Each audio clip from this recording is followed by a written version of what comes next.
Hola, espero estén bien. Este es el podcast Transición Ecosocial.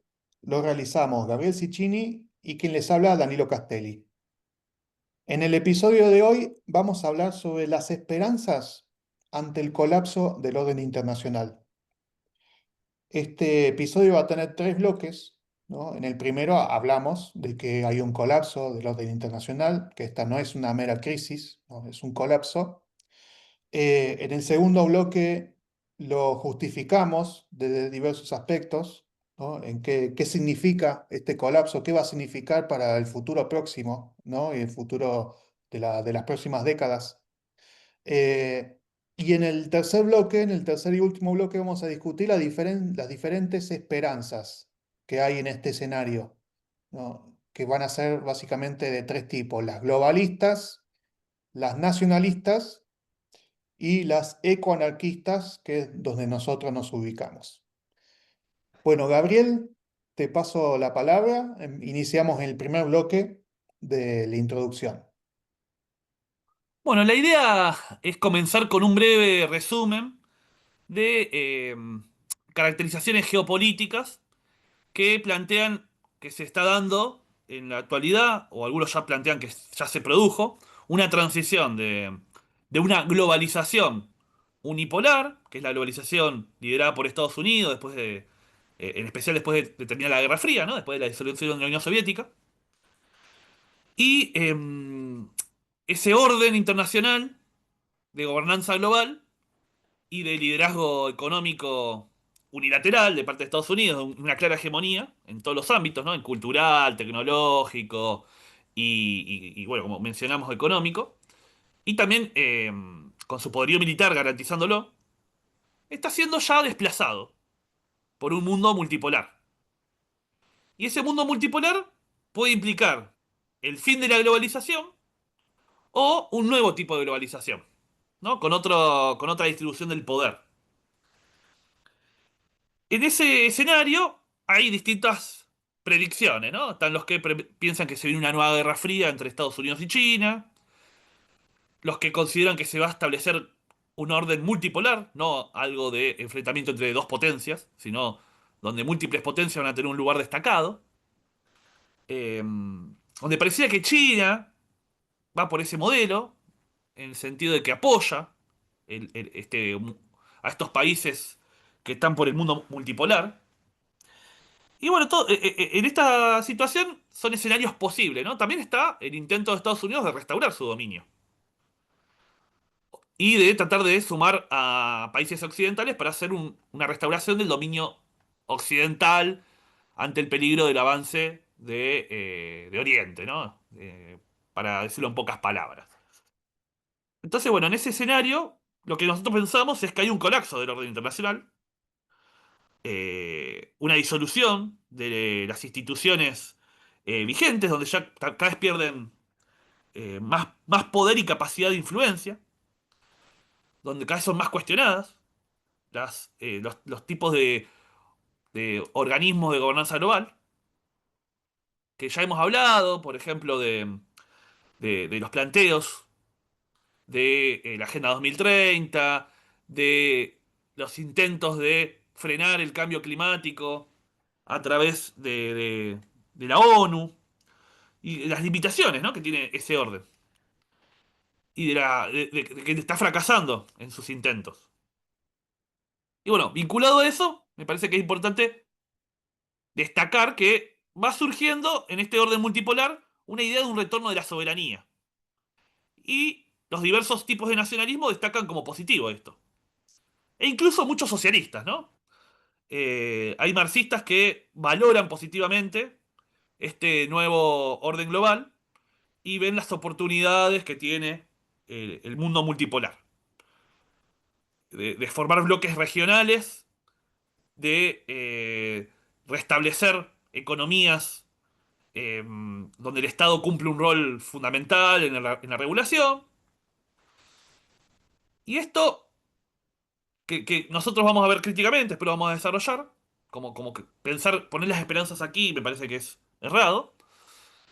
Eh, Nosotros lo vamos a tratar de asociar con el riesgo de, además de un colapso del orden internacional, el colapso eh, que se va a ir produciendo producto de tanto el cambio climático, el agotamiento de los recursos y otra serie de factores que ya hemos hablado bastante en anteriores podcasts. Entonces, nosotros queremos poner énfasis también en la cuestión climática, ¿no? El problema ambiental. Y cómo, si queremos pensar la transición ecosocial, eh, tenemos que tratar de evitar caer en estas trampas, debe ser seducidos por un nuevo tipo de globalización que va a ser más justa para el sur global, porque ya vemos que tiene sus limitaciones estas concepciones, ¿no? Sus ingenuidades. Bueno, te dejo la palabra a Danilo, ¿no? Yo hice una introducción nada más. Bueno, sí, yo lo que quería complementar es insistir que una cosa es crisis y otra es colapso, ¿no? Porque muchos analistas del orden internacional, o sea, analistas expertos en geopolítica, aclaro, gente mucho más formada que nosotros que lleva años formándose en geopolítica. Ahora está de moda hablar de geopolítica. Este, y bueno, yo soy un partidario de respetar a los expertos. Lo que pasa que hay un marco que no es muy aceptado, que nosotros sí lo aceptamos, ¿no? Y queremos que se acepte más, que es el del colapso civilizatorio, el colapso de esta civilización capitalista global, que también es un campo de estudio con muchos expertos, ¿no? Pero no tiene el consenso que tienen otras ideas. Entonces, muchos de los expertos en geopolítica, por ejemplo, no son parte del consenso del colapso. Entonces, ellos tienen esperanzas reformistas, por ejemplo, o conservadoras. Y bueno, nosotros creemos que esas esperanzas no tienen base material, ¿no? Porque hablamos de la cuestión ecológica, que incluye la climática, hablamos de la cuestión de los recursos energéticos, del pico del petróleo, por ejemplo, ¿no? Siendo que esta civilización depende del petróleo, y de la escasez de otros materiales, ¿no? Eso lo vamos a ir fundamentando ahora en el bloque siguiente, pero bueno, quería enfatizar que hablar de crisis, hablar de colapso lo cambia todo, cambia tu perspectiva. Y otra cosa, complementando esta introducción, es lo que está pasando con el sistema de reglas internacionales, ¿no? El sistema de reglas, por ejemplo, a la hora de intervenciones militares, ¿no? De crisis humanitarias. En el mundo unipolar, hegemonizado por Estados Unidos, las reglas se imponían para todos, menos para Estados Unidos y sus aliados, ¿no?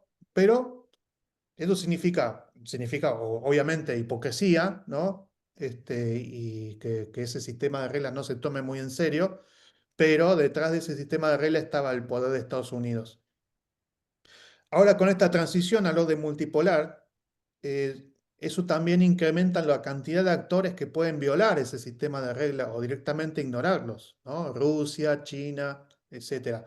Entonces, eso significa que el sistema de reglas pierde cada vez más prestigio, más seriedad, la hipocresía es cada vez mayor y se queda desnuda que las reglas son para los débiles, básicamente, y que los fuertes pueden hacer lo que quieren según el contexto, ¿no? Y eso significa que, bueno, muchas de las esperanzas en tener un sistema de reglas ya sea hegemonizado por un poder, ¿no? O un sistema de reglas justo para todos, como quieren muchos reformistas del sur global, no corren, ¿no? No son realistas, porque tenemos que el sistema de reglas es cada vez más una burla, más un chiste, digamos, que algo real. Bueno, pasaríamos al segundo bloque de un poco de cuál va a ser los rasgos principales de la geopolítica del siglo XXI. Y bueno, Gabriel, entonces en lo que sigue, digamos, Gabriel va a hablar y después yo voy a complementar con otra información o con preguntas o contrapuntos. Así que te paso la palabra. Sí, en este nuevo orden geopolítico se empieza a hablar también de la importancia de una geopolítica que tenga en cuenta lo climático para pensar los problemas. Y dado el carácter de nuestro programa, ¿no? Vamos a poner mucho énfasis en esto, ¿no? La idea de que van a surgir problemas asociados al cambio climático, al agotamiento de los recursos, donde va a haber resistencias y tensiones, porque esta reconfiguración del poder global genera que las relaciones entre estados y regiones tengan nuevas alianzas, nuevos puntos de tensión, y que se armen escenarios adecuados a este escenario cambiante, ¿no? Que también tiene muchas incertidumbres. Entonces, por ejemplo, ¿no? Para hablar de estas incertidumbres, ¿no? Se pasa, por ejemplo, de un Estados Unidos queriendo liderar, con un gobierno queriendo liderar una transición energética, promoviendo el Green New Deal, a cambia de gobierno, asume Trump y un retorno a las energías fósiles. Y un abandono de toda pretensión de regulación del clima. Más allá de todas las limitaciones que podía tener el reformismo del Green New Deal, que la hemos abordado, el escenario negacionista es más grave, ¿no?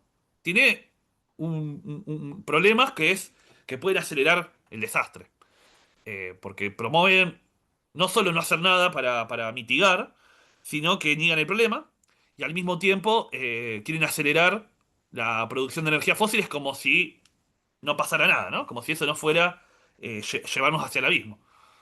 Entonces, en ese escenario hay que ver también cómo los demás países pueden influir, ¿no? Ya no es Estados Unidos dictando las reglas en el mundo, si no sería peor, ¿no? Si el mundo estaría dirigido por Trump, estaríamos en una situación posiblemente muy desalentadora, debido a que hay más resistencias, más visiones y posibilidades en este mundo multipolar. Se puede ver que hay una búsqueda, por ejemplo, también de distintas estrategias de desarrollo. Podemos ver que en la Unión Europea hay un énfasis en legislaciones ambientales. China está también planteando acelerar una transición energética. Y después tenemos países que son los países que dependen de sus rentas petroleras. Que ahí yo incorporaría a Estados Unidos, ¿eh? Porque no hay que olvidar que Estados Unidos es un gran productor de petróleo. Entonces, también depende de la renta petrolera, y más cuando hay un gobierno que está bancado por el lobby petrolero. Entonces ahí tenemos. lo- Esto sirve para entender también el mundo, ¿no? ¿Por qué hay un corrimiento en los alineamientos? ¿Por qué hay un acercamiento entre Rusia y Estados Unidos? Son países que dependen de las rentas petroleras, que tienen una posición muy crítica sobre las medidas de la Agenda 2030, de querer cambiar la matriz energética. Y ahí se suma Arabia Saudita, se suma. Lo curioso es también lo que pasa con Irán, ¿no? Pero ahí, de los países que dependen de la renta petrolera, hay mucha diversidad, ¿no? Porque tenemos aliados y enemigos. Tenemos a Venezuela, también ahí. Pero es importante siempre tener en cuenta estas variables, ¿no? Como los países que dependen de las rentas petroleras se van a posicionar en contra de medidas climáticas de avanzada, ¿no? O van a ser moderados mínimo. Se van a oponer. Sí, Quería agregar que es muy importante tener en cuenta la lógica nacionalista que siempre está detrás, ¿no? De todas estas posturas. El país que es afectado por el cambio climático, que es afectado hoy, que sabe que va a ser afectado, más afectado en el futuro próximo, está en el interés de ese país afirmar que el cambio climático existe y exigir políticas climáticas. En el país que no es afectado o que cree que no es o no va a ser afectado, está en el interés de ese país negar el cambio climático o, bueno, obstruir las políticas climáticas, por ahí sin necesidad de negarlo, pero obstruir las políticas climáticas y seguir explotando, bueno, combustibles fósiles, ¿no? Entonces, porque eso es algo que es permanente más allá del color político de los gobiernos, ¿no? Es algo de los estados, no del gobierno, porque hay una diferencia entre el gobierno de Trump y el gobierno de Obama, por ejemplo. Eh, por ejemplo, si Estados Unidos fuera el imperio global, ¿no? Si fuera la fuerza que domina todo el mundo, pues entonces sí tendría que tener en cuenta el cambio climático, ¿no? Porque si todo el mundo es su territorio, el cambio climático afecta a todo el mundo, entonces el cambio climático afecta a Estados Unidos. Pero con Trump, que está teniendo una política más aislacionista, entonces, bueno, el resto del mundo que se joda. Entonces, si a mí, Estados Unidos, de una lógica nacionalista, me conviene seguir explotando combustibles fósiles, entonces voy a negar el cambio climático. Voy a negar cualquier cosa que me ate a hacer cosas, a hacer políticas que van en contra de mis planes nacionalistas. Sí. Sí, y esta lógica nacionalista también lleva a ver oportunidades en el cambio climático, ¿no? Por ejemplo, eso yo lo vi mucho en Rusia. Rusia, ¿qué está haciendo? Se está preparando para la explotación del Ártico, considerando que el cambio climático va a hacer que el Ártico se convierta en una zona donde se facilita la explotación de recursos. Está apuntando al extractivismo en el Ártico, ¿no? Y en Siberia, ¿no? Entonces, ve una oportunidad en el cambio climático. Y esto solamente, esta oportunidad se la puede ver desde una lógica nacionalista, ¿no? Porque a nivel global el cambio climático va a tener impactos devastadores. E incluso en Rusia, ¿no? Rusia es un territorio enorme y si tuviéramos que poner en una balanza los beneficios y los perjuicios, probablemente ganaría el daño que va a sufrir el territorio ruso sobre los potenciales beneficios. Pero se está viendo la manera de aprovechar el cambio climático. Y esto también es clave para entender otra cuestión geopolítica, que es la búsqueda de conquista de la Antártida y el Ártico, ¿no? Es, todos los analistas dicen que es la puja política entre estados que se viene. El dominio del Ártico y de la Antártida se va a volver una lucha muy encarnizada. Sí, Y nosotros en Argentina vamos a tener ahora en los próximos años cada vez más voces del nacionalismo argentino y de analistas geopolíticos argentinos diciendo, bueno, el Estado argentino tiene que destinar recursos a proteger su territorio en la Antártida y en las islas del Atlántico Sur porque se van a venir estos imperios a querer robarnos esos recursos, ¿no? Entonces, no, ojalá no pase, ¿no? Pero que no haya otra guerra, que no nos quieran enrolar, digamos, en otra guerra que, además de que lo más posible sea que no la podamos volver a ganar y que tengamos otra generación de juventud destruida, ¿no? Una guerra en un contexto mundial mucho más explosivo, ¿no? que los años 80. eh, E incluso si la podemos ganar, esa guerra, si las podemos ganar, ¿para qué es? Digamos, para tener nuestro derecho a destruir la Antártida, ¿no? Nuestro derecho a destruir una porción de los océanos, ¿no? Cuando digo nuestro, me refiero al del Estado-Nación argentino, no, ni siquiera al pueblo argentino.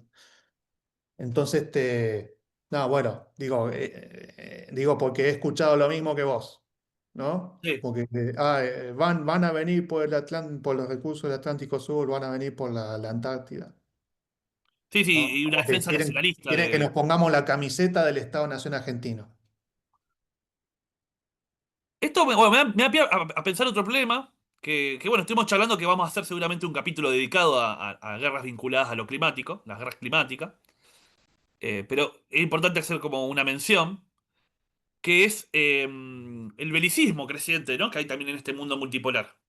Porque va a haber una resistencia. Es obvio que va a haber defensores del status quo que no quieren perder su hegemonía mundial, ¿no? Ahí podemos poner a Estados Unidos. Pero siempre recordemos que Estados Unidos va junto a sus aliados. no suele estar solo. ¿No? Uno dice Estados Unidos, pero suele tener sus aliados que van cambiando, pero que suelen alinearse y darle apoyo. Y que son los que van a querer defender este orden mundial actual y resistir, que están tratando de resistir las transformaciones. Pero las resisten de una forma conservadora, ¿no? Reaccionaria. No por querer reivindicar algo mejor. Em, y bueno, y por el otro lado, los que quieren otro orden internacional. Y bueno, esto para retrotraernos a las épocas de las guerras mundiales, también había una disputa por cuestiones territoriales, por quién dominaba el mundo, y no se resolvió diplomáticamente. No se resolvió a través de acuerdos pacíficos. Entonces, ahí, ahí yo le doy la palabra a Danilo, pero para cerrar la idea es que se pretende eh, que también la solución a esto sea armarse, ¿no? Muchos analistas geopolíticos hasta reivindican el poder disuasorio de las bombas atómicas, que la única forma de tener una garantía de no ser agredido es tener la bomba atómica, entonces habría que apostar a eso.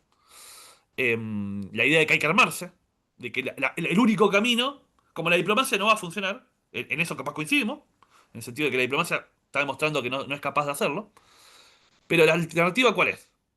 Armarnos como Estado-nación, tener una postura belicista y soberanista para garantizar la protección de nuestros recursos.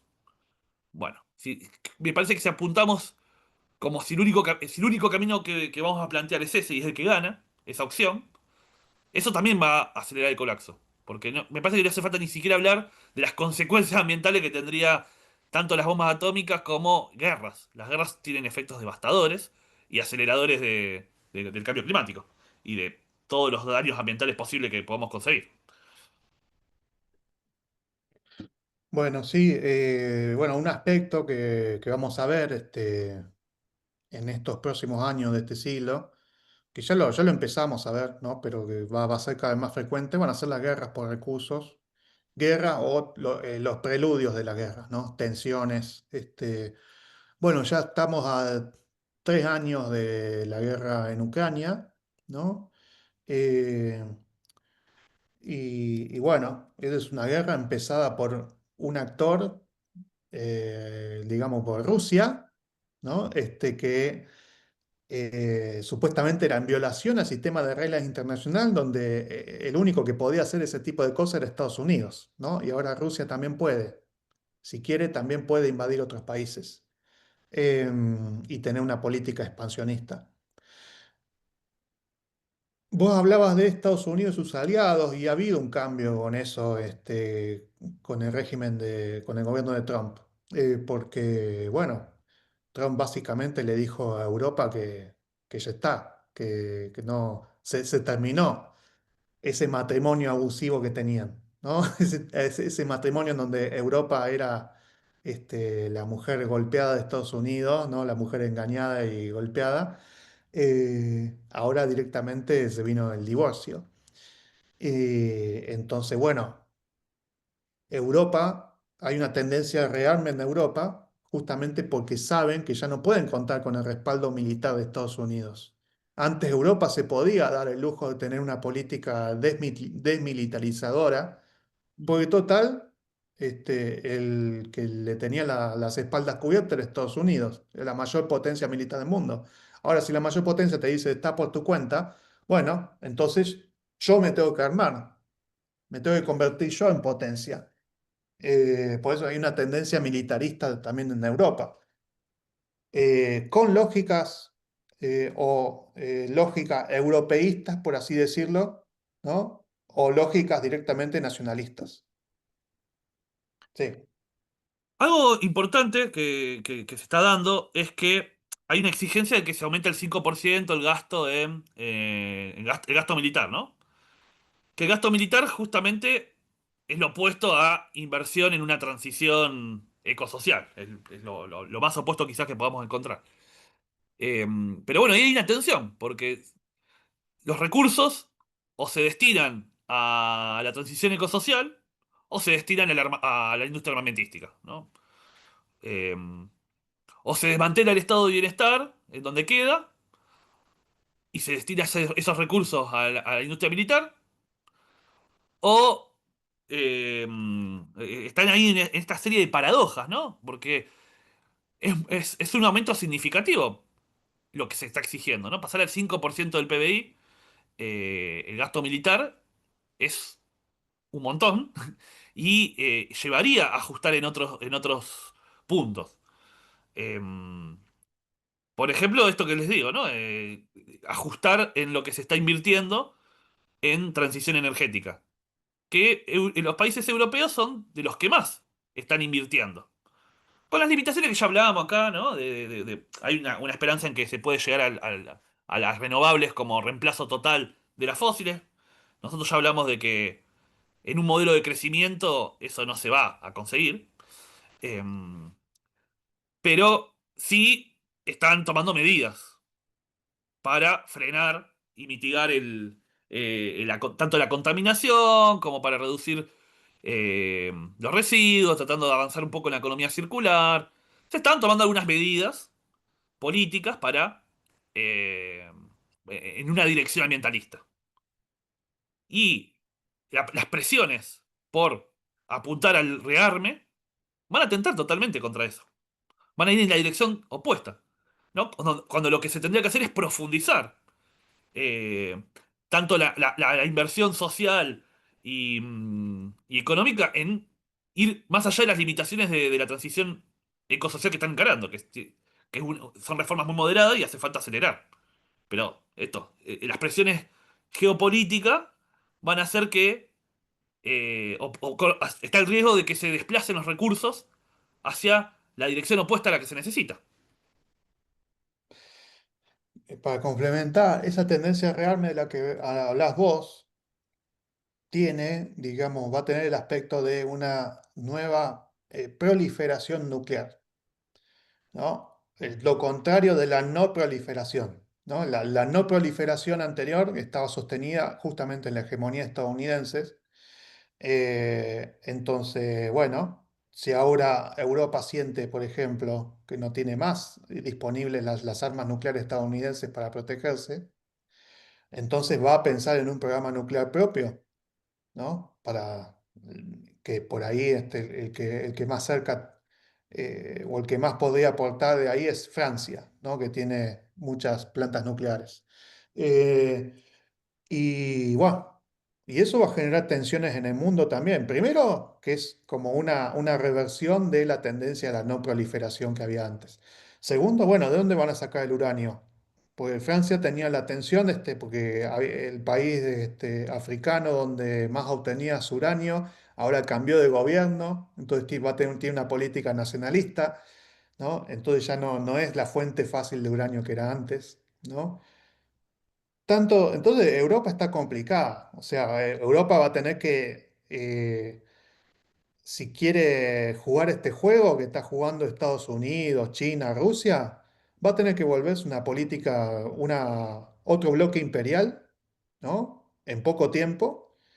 eh, y va a tener que ser agresiva con sus vecinos, sobre todo con África, no sé, con Latinoamérica no creo, por lo menos militarmente no, porque nosotros estamos bajo la órbita de Estados Unidos, pero con África creo que sí. ¿No? Y ahí tiene la cuestión del gas natural, por ejemplo, que viene de Argelia, ¿no? O que pasan los gasoductos por Argelia. Bueno, va a significar para ahí, para un interés geopolítico estratégico de Europa, tener el control militar de toda esa zona para asegurarse de que todos esos recursos sigan fluyendo hacia Europa, pero la gente no, ¿no? Entonces, Europa está en un lugar muy especial, ¿no? Este, hacemos, es como que está contra la espada y la pared, porque si no juegan al juego este del rearme, es como que van a ser presa de los poderes imperiales que queden, sobre todo de Rusia, ¿no? O sea, necesitan rearmarse para decirle a Rusia, hasta acá no más. Pero si se rearman, como decís vos, postergan todo lo que sea la transición ecosocial. No, entonces no va a sobrevivir la línea verde, digamos, que venían teniendo algunos de los gobiernos europeos, porque Europa del Este es otra cosa, ¿no? Em, yo te propongo que pasemos a otro subbloque, ¿no? Ya hablamos de la cuestión de los recursos, ¿no? Las tensiones entre los distintos bloques regionales. Y algo que pasa a nivel global, pero también dentro de cada sociedad nacional, es un incremento de la polarización y el tribalismo, ¿no? Por ejemplo, lo estamos viviendo ahora con el conflicto que hay entre Israel e Irán, ¿no? Que ahora Israel lo escaló a intervenciones militares para retrasar o destruir incluso el programa nuclear de Irán, ¿no? Eh, y claro, nos exigen a los países de Occidente, entre comillas, que tenemos que tomar partido, ¿no? Ah, no, no estás con Israel. Ah, ¿qué estás con los ayatolás de Irán? Esa es la discusión. Claro. No se dejan lugar para posturas moderadas, centristas, humanistas, internacionalistas. No, tenés que tomar partido por un bloque o por otro, ¿no? Y encima si no te obligan, digamos, tenés que suscribir a la islamofobia, ¿no? Mm. Al miedo a la gente marrón, con piel marrón y con otras religiones y otros lenguajes. O sos un antisemita, ¿no? Entonces nos cierran, nos quieren cerrar el camino a posturas humanistas, ¿no? Y a posturas justas, por ejemplo, posturas laicas, por ejemplo, también. No, nos exigen que nos posicionemos contra el fundamentalismo islámico, por ejemplo, pero no podemos decir nada del sionismo, no podemos decir nada de los fundamentalismos cristianos, ¿no?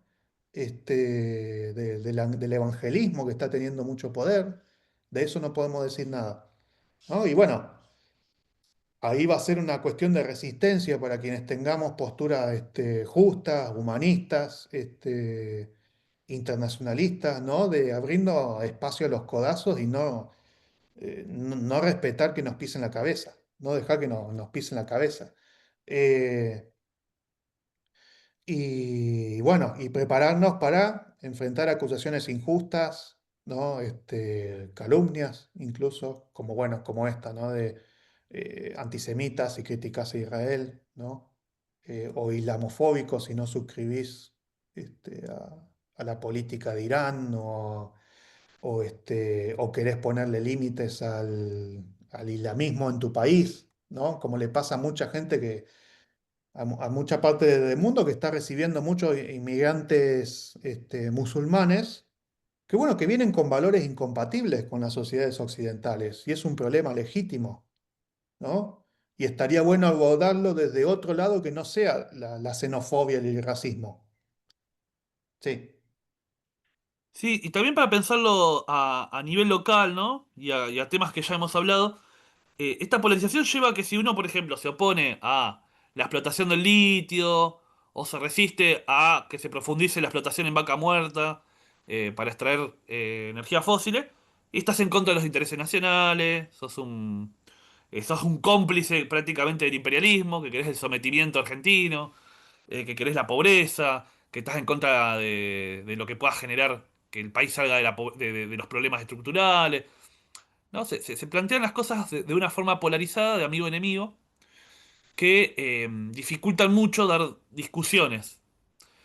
Y pienso que, bueno, uno lo que tiene que hacer es no contribuir a ese clima y dar discusiones de forma racional, sin descalificar al que tiene una postura distinta, pero también identificando, ¿no? Con el que no se puede dialogar. Porque hay que saber, esto es algo que si uno con la experiencia se da cuenta que hay personas que no le interesa la verdad ni dialogar, que lo único que quieren es manipular y que el debate es una estrategia de manipulación y no una estrategia de búsqueda de consensos y de verdad, ¿no? Entonces, uno también tiene que identificar el enemigo porque el enemigo existe, ¿no? Entonces, saber que contra ese enemigo discutir es perder el tiempo Porque, ¿qué vas a hacer contra un lobista de las energías fósiles?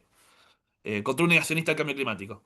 Y no va a ser sencillo persuadirlo, o es imposible. Entonces, mejor esas luchas, no perder tiempo ahí, sino ver las personas que efectivamente tienen dudas, ¿no?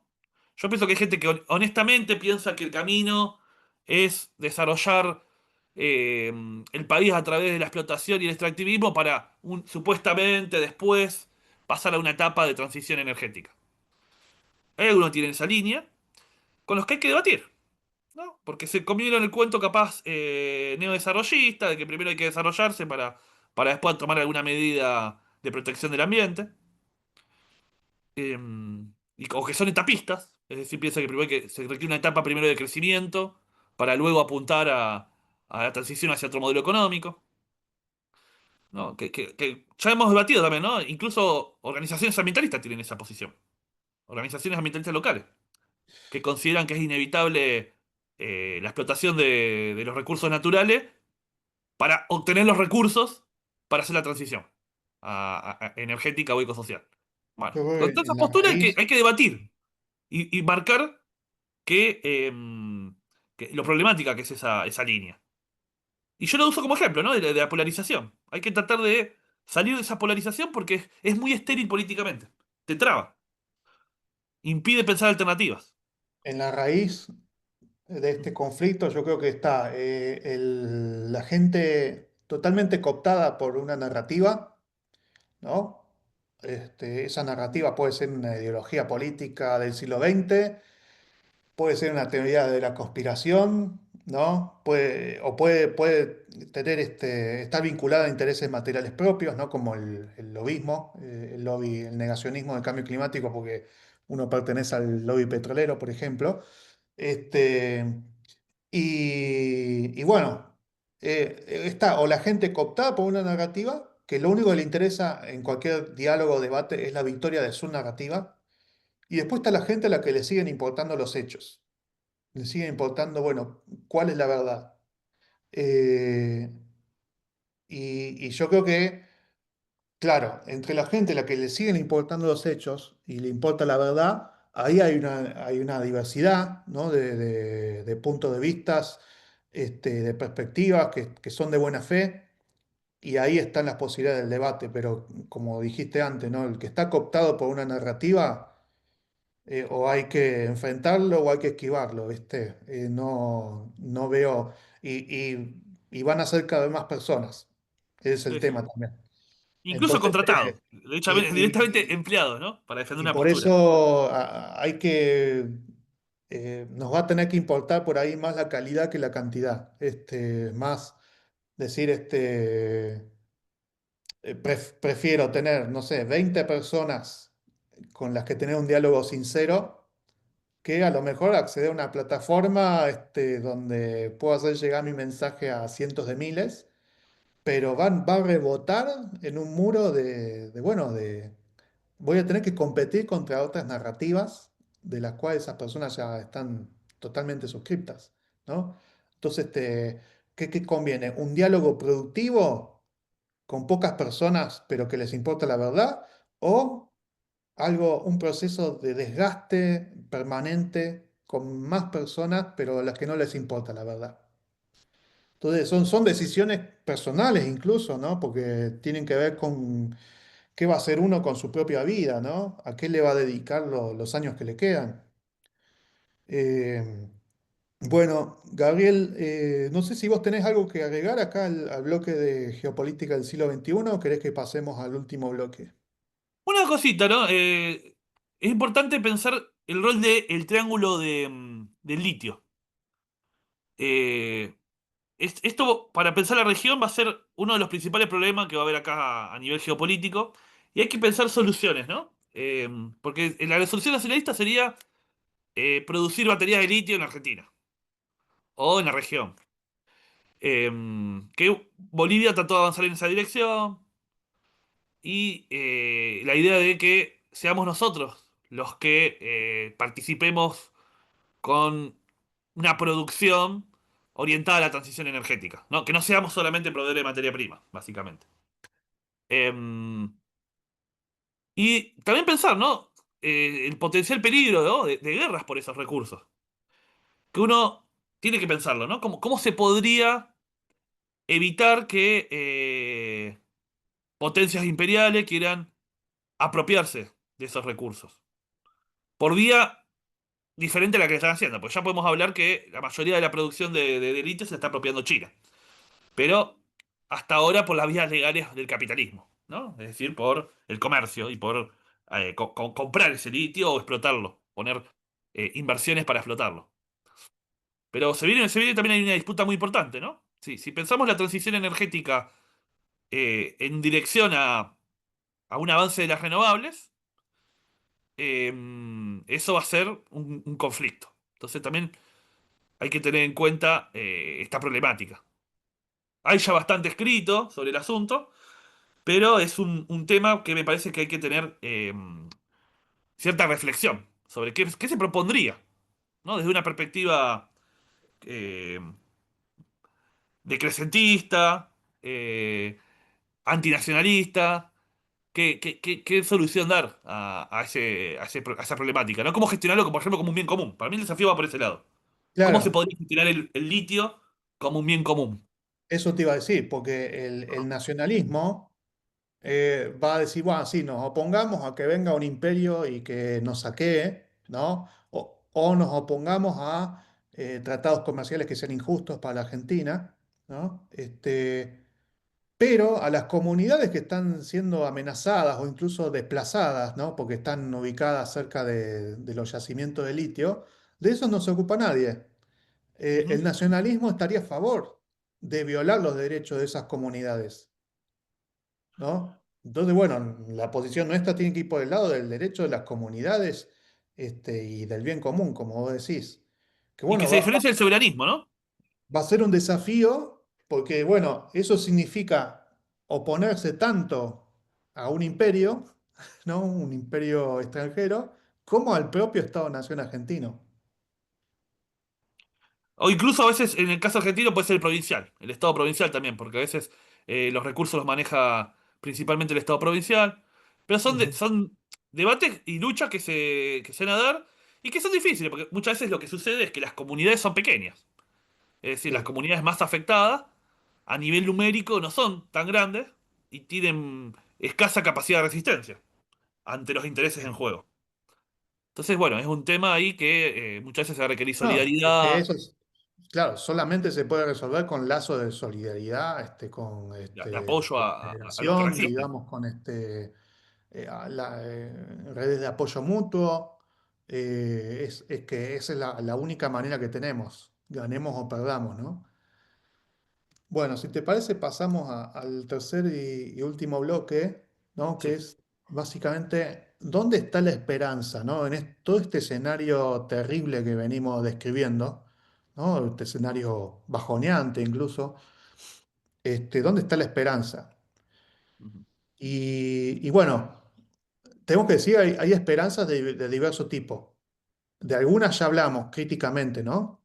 Hablamos, por ejemplo, de esperanzas que podemos rotular como globalistas, ¿no? Que tienen que ver con preservar o reformar el actual orden global, ¿no? Hay esperanzas, por ejemplo, hay quienes tienen esperanzas conservadoras, ¿no? En que eh, volver del mundo multipolar en el que estamos ahora al mundo unipolar dominado por Estados Unidos, ¿no? Hay sectores lobbies en Estados Unidos, la clase dominante yanqui, que bueno, quieren volver a un mundo unipolar, dominado por Estados Unidos, ¿no? Entonces son globalistas a favor de Estados Unidos, conservadoras, ¿no?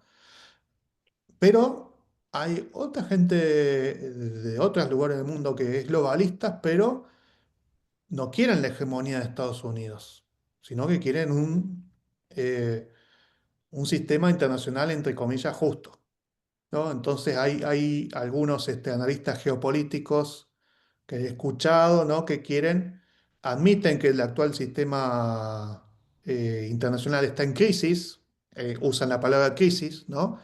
Pero apuestan a que se resuelva reformando el sistema internacional para que esta vez sí haya reglas parejas para todos, donde, por ejemplo, el sur global tenga su voz y no sean los mismos de siempre, por ejemplo, el Consejo de Seguridad de la ONU, los que definan. Habrá quienes tengan esperanza que sea la Asamblea General de la ONU directamente la que dicte las reglas para todos. Entonces, con cada país un voto, o por lo menos con proporcionalidad según la población, ¿no? Entonces, de esa manera daría un paso como un gobierno mundial justo, ¿no? Esas son las esperanzas reformistas que tienen algunos. Después están las esperanzas nacionalistas, ¿no? Que son las que se albergan bajo, son un poco más realistas para mí en el sentido de que, bueno, admiten que el sistema global se está diluyendo, pero ellos lo ven como buenas noticias, ¿no? Entonces están entre las esperanzas nacionalistas, están las que podemos llamar imperiales o las soberanistas. Las imperiales son las que puede tener el Estados Unidos de Trump, la Rusia de Putin, China, ¿no? En el sentido de que, bueno, va a desaparecer el sistema de orden internacional, que cada vez más gente lo viola, y yo me voy a convertir en un imperio con mi zona de influencia. Entonces, bueno, capaz, a lo mejor Putin quiere tener como zona de influencia Europa del Este, y China quiere tener como zona de influencia Asia, básicamente. Eh, o incluso Latinoamérica. A lo mejor le quiere disputar Latinoamérica Y a África Estados también. Unidos, ¿no? Y Estados Unidos, obviamente, bueno, ahora Trump ha expresado de manera desvergonzada su intento de anexionarse Groenlandia, estas cosas que ha dicho medio en broma, medio en serio del Golfo de América en vez del Golfo de México, o de Canadá como un estado más de Estados Unidos, ¿no? Entonces está siendo más agresivo con sus vecinos inmediatos, ¿no? Bueno, también el Comando Sur de las Fuerzas Armadas yanquis recorriendo distintos países para ver, ponerlos en línea, ¿no? Para ver que no estén, no tengan demasiado vínculo con China. Eh, entonces, esas serían las esperanzas imperiales, ¿no? De bueno, el orden se va a disolver, pero nosotros vamos a estar bien, nosotros vamos a tener nuestra zona de influencia. Después están las esperanzas soberanistas de, bueno, países los clásicos países del tercer mundo, que uno de ellos puede ser la Argentina, ¿no? Como diciendo, bueno, va a desaparecer este orden internacional que siempre estuvo hegemonizado por Estados Unidos, donde las reglas nos las imponían para nosotros injustamente, pero ellos nunca las cumplían. Y bueno, y nosotros vamos a tener la libertad para desarrollarnos como finalmente siempre quisimos, ¿no? Entonces, ahí estarían las esperanzas del nacionalismo argentino, por ejemplo. Em, bueno, nosotros creemos que hay elementos como poco realistas, pero también indeseables en esas esperanzas si lo tomamos desde la perspectiva, bueno, de los pueblos, de la gente común. Eh, y las esperanzas que nosotros venimos a proponer, ¿no? A que se preste atención, pueden rotularse como ecoanarquistas. Y bueno, paso a explicar un poco eso, ¿no? ¿Por qué el rótulo de ecoanarquismo? Bueno, primero porque reconocemos la necesidad de una transición ecosocial, ¿no? Esta de la que venimos hablando en todo este podcast, ¿no? Ante la crisis ecológica, la crisis energética, la crisis de recursos, ¿no? Este tipo de sociedad capitalista global no se puede sostener, está colapsando y es una buena noticia ese colapso, ¿no? En el sentido de que va a abrir oportunidad para nuevas formas de sociedades, ¿no? Y esas nuevas formas de sociedades pueden ser eh, democráticas, pueden ser libertarias en un buen sentido, en el sentido original, ¿no? Por eso hablamos de anarquismo. no en el sentido de caos, ¿no? Que es la calumnia que más se usa contra el anarquismo, ¿no? Sino de un orden social pero sin Estado. Un orden social donde no haya una clase dominante que concentre la riqueza y el poder y el resto del pueblo que sea oprimido y explotado en diversos grados, sino donde mismo el pueblo se autogobierne, ¿no? Entonces hablamos de, eh, en cierto sentido, el colapso del orden global abre perspectivas para tener más soberanía a nivel nacional y local, ¿no? Y también el colapso del Estado-Nación abre perspectivas, más esperanzas para el autogobierno local, ¿no? Y hay desde hace mucho, ¿no? Hemos hablado de Murray Bookchin, ¿no? Con su propuesta de municipalismo libertario, como propuestas alternativas al Estado-Nación, ¿no? Entonces hablamos de confederaciones de municipios, por ejemplo, ¿no? Porque no decimos que desaparezca el Estado-Nación y que todo sea un caos. Proponemos un sistema político alternativo que sea justo, que tenga en cuenta los intereses de todo el pueblo, ¿no? Y no solamente de una clase, de una minoría económicamente dominante como es ahora. Eh, entonces, bueno, para nosotros, terminando, nosotros no vemos una crisis del orden internacional, vemos un colapso del orden internacional, ¿no? Que es un aspecto del colapso de la civilización global, la civilización capitalista global que ha durado estos últimos siglos. Y para nosotros el colapso de esa civilización no es el fin del mundo, así como el colapso de otras civilizaciones, de decenas de civilizaciones anteriores, si uno mira la historia, tampoco fue el fin del mundo, sino que la humanidad va a sobrevivir a ese colapso, o por lo menos creemos que hay esperanza de que lo sobreviva. Eh, y, por ejemplo, nosotros una perspectiva proactiva y basada en la esperanza, aún aceptando ese colapso, es posible. Por ejemplo, la perspectiva de la resiliencia comunitaria, ¿no? Del autogobierno local, de la confederación de municipios, ¿no? De una transición ecosocial que sea realmente democrática, que sea encabezada por el pueblo y no por el Estado-Nación. Entonces, bueno, eso es básicamente la línea que queremos promover en este podcast, ¿no? No queremos rehuirle a lo terrible de la realidad que estamos viviendo, no queremos tampoco validar esperanzas que nos parecen irrealistas o indeseables, pero queremos promover una esperanza, bueno, que es original, que es de esta línea ecoanarquista. Así que bueno, por mi parte terminado, te dejo el cierre, Sí. Gabriel. Bueno, yo quería destacar que, como sostuvo Danilo, esta gran crisis, que es más que una crisis, que es un colapso, es condición necesaria, pero no suficiente para un cambio de sistema. ¿No? Es necesaria, para que haya un cambio de sistema tiene que haber una crisis profunda. Eh, Esto también lo comparte la tradición marxista, ¿no? Que para que haya una revolución, primero se requiere una crisis, una gran crisis. Eh, pero no es, por esto digo que es condición necesaria, pero no es suficiente. ¿Por qué no es suficiente? Porque hay que construir una alternativa. Si no hay una alternativa, el hundimiento puede no tener límites.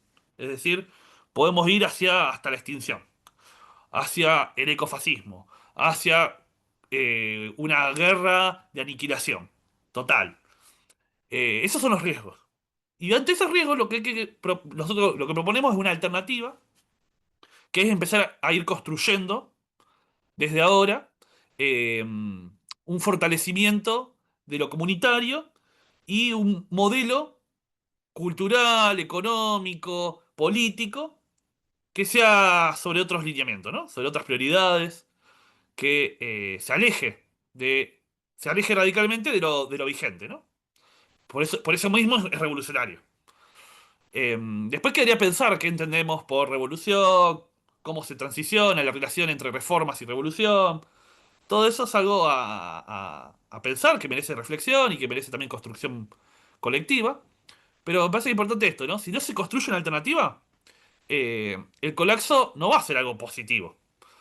Va a ser algo que puede ser muy negativo y generar una destrucción enorme. Por eso, como que lo que quiero dejar bien claro es esto, ¿no? No estamos esperando el colapso para empezar una nueva vida y ver un optimismo ingenuo en ese colapso, sino verlo como una oportunidad de cambio de rumbo. De que eso es lo que hace posible un colapso de la civilización actual. Hacer un cambio radical de rumbo, que solamente es posible cuando hay ese tipo de crisis tan profunda. Sí, bueno, por eso nos estamos haciendo este podcast, ¿no? Y difundiendo perspectivas como la economía ecológica, ¿no? Como los movimientos socioambientales, ¿no? Sus posibilidades de resistencia al avance del extractivismo, la protección de los ecosistemas que nos quedan. eh, y también, y bueno, ojalá las posibilidades de transición de la agricultura, del modelo agropecuario hacia la agroecología, posibilidades de la economía circular, eh, de posibilidades de reformar el urbanismo, ¿no? Son todas ideas que le queremos dar cabida para esta tercera posición, por así decirlo, entre globalismo o nacionalismo, esta tercera posición a nivel nacional entre estatismo o liberalismo, ¿no? De que siempre nos quieren hacer tomar partido o por el capital o por el Estado, ¿no? O por un gobierno autoritario o por el sálvese quien pueda, ¿no? Y bueno, dedicamos una parte de este episodio, ¿no? Al clima de polarización que hay, ¿no? Que siempre nos quieren hacer tomar en partido entre uno o dos polos, ¿no? Y no, nosotros queremos poner una tercera posición, en este caso, y bueno, esperemos que tenga por lo menos cada vez más gente interesada en discutirla, en estudiarla, ¿no? Para que el diálogo sobre la transición ecosocial no se limite a esperanzas estatistas, ¿no? Sino, bueno, a esperanzas también comunitarias, en la autoorganización de la gente común, que no sea algo alejado de la gente común, todo esto. Bueno, yo por mi parte nada más que decir, y bueno, le agradezco mucho a la audiencia que nos sigue, déjennos comentarios, sugerencias, y bueno, quedamos muy entusiasmados también con la última entrevista a Guillermo Peinado para entrevistar a otros miembros del equipo de transiciones, ¿no? Que son gente que se está dedicando a pensar todo esto. Bueno, hasta la próxima. Y suscríbanse, que siempre ayuda para que crezca el canal. Compártanlo el video si les gusta. Y bueno, saludos y hasta la próxima. Chao.